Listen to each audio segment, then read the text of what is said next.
ശരി, വീണ്ടും കരൂരിലേക്ക് പോവുകയാണ്. അവിടെ മുഖ്യമന്ത്രി സി ജോസഫ് വിജയ് നാട്ടുകാരോട് സംസാരിക്കുകയാണ് തത്സമയം. കാരണം இதெல்லாம் யார் சொல்லி செஞ்சது?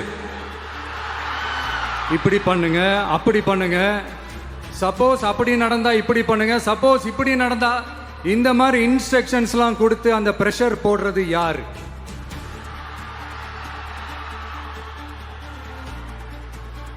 அந்த சம்பவத்தில் நம்ம யாரெல்லாம் எழுந்திருக்கோம் தெரியுமா?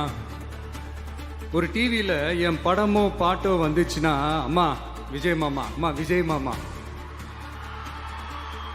அப்படின்னு சொல்லி அவங்க அம்மா கிட்ட சிரிச்சுக்கிட்டு அந்த டிவி ஸ்கிரீனை போய் தொட்டு முத்தம் கொடுத்துக்கிட்டு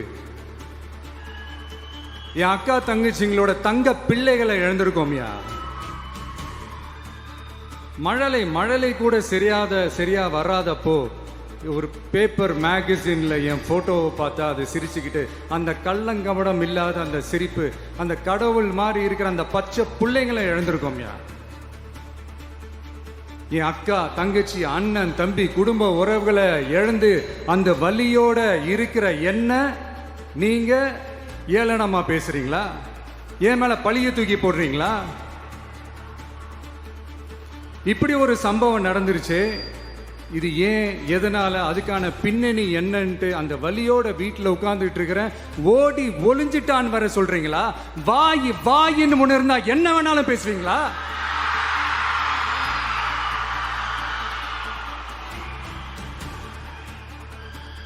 மக்களே, நான் உங்களையே கேட்குறேன், அன்னைக்கு அத்தனை க்ரௌடு இருந்துச்சு, அந்த க்ரௌடுக்கு தகுந்த மாதிரி போலீஸ் பாதுகாப்பு கொடுத்தாங்களா? இந்த இடத்தை எடுத்துக்க சொல்லி நாங்க தான் சொன்னோம்னு ஒரு போலீஸ் ஆபீசர் பேட்டி கொடுக்கிறாரு, அதுக்கு என்ன அர்த்தம்? இவ்வளோ வலி, இவ்வளோ காயங்கள் கொடுத்துட்டு பழியை தூக்கி நம்ம மேல போட்டுட்டு அதுல ஒரு அரசியல் ஆதாயம் தேடுறீங்களேயா? இதுல வாய் கூசாம சட்டசபையில ஸ்டாலின் சார் நம்ம மேல திருப்பி விட்டு அங்க ஒரு அரசியல் செய்யறாரு, அதுக்கு என்ன அர்த்தம்? நமக்காக வந்திருக்கிற மக்களை காக்க வைக்கிறதுக்கு நான் ஒன்னும் ஆதாயம் தேடுற அரசியல்வாதியெல்லாம் கிடையாது. மக்களுக்காக அரசியலுக்கு வந்தவன் இந்த விஜய். எனக்காக எல்லாமும் கொடுத்த என் மக்களுக்காக எல்லாத்தையும் விட்டுட்டு மக்களுக்காக மட்டுமே அரசியலுக்கு வந்தவன் இந்த விஜய். அவங்களுக்காக நன்றி கடன் செலுத்துறதுக்காக மட்டுமே அரசியலுக்கு வந்தவன் இந்த விஜய். உங்களுக்கு தான் இந்த விஜயை பத்தி நல்லா தெரியுமே. ஆனா நம்ம எல்லாருக்குமே இத்தனை வலிகள் காயங்கள் கொடுத்தவங்களுக்கு இந்த 2026 தேர்தலில் தக்க பதிலடி கொடுத்துட்டீங்க. ஆனா அது மட்டுமே பத்தாது மக்களே, அது மட்டுமே பத்தாது. காலகாலத்துக்கும் எழுந்திருக்கவே முடியாத அளவுக்கு நிரந்தரமான ஒரு பதிலடியை நீங்க கொடுத்துக்கிட்டே இருக்கணும்.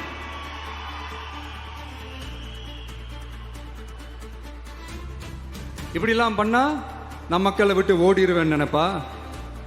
யார் என்ன ஓடினாலும் நான் மக்களை விட்டு எல்லாம் ஓட மாட்டேன். அன்னைக்கும் சொன்னேன், இன்னைக்கும் சொல்றேன், நாளைக்கும் சொல்றேன், தில்லா சொல்லுவேன், கெத்தா சொல்லுவேன். பணமா ஜனமா அப்படின்னு கேட்டா என் ஜனம் தான் எனக்கு முக்கியம்.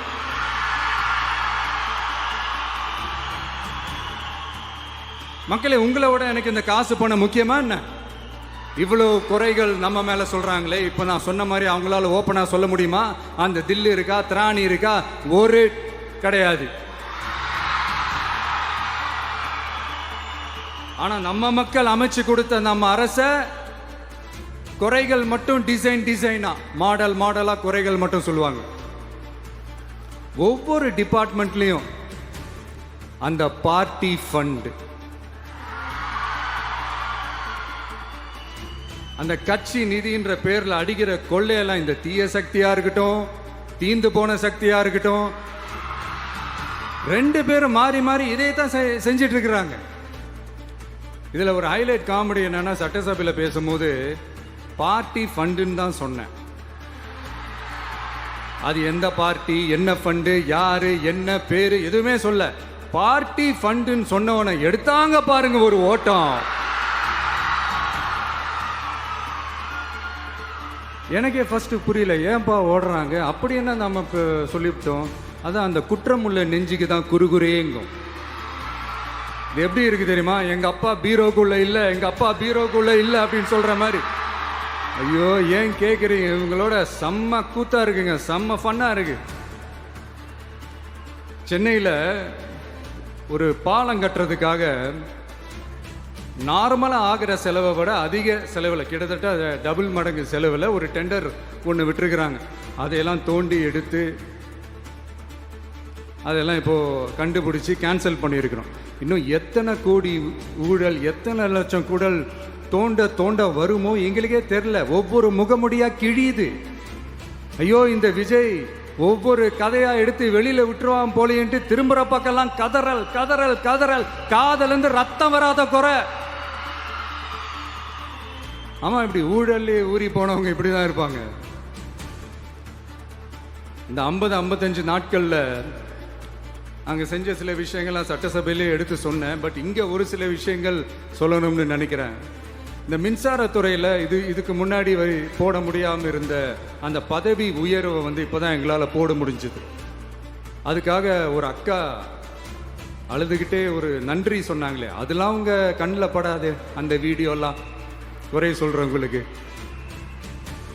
அடுத்து லஞ்சம்லாம் ஒழிக்க முடியாது, ஊழல்லாம் ஒழிக்க முடியாது, அதெல்லாம் பிளட்டிலேயே ஊறி போய் இருக்கு அப்படின்னு சொன்னவங்க போய் ஒவ்வொரு கவர்மெண்ட் ஆஃபீஸாக பாருங்க. ஒரு பைசா லஞ்சம் இல்லை, ஒரு பைசா ஊழல் இல்ல.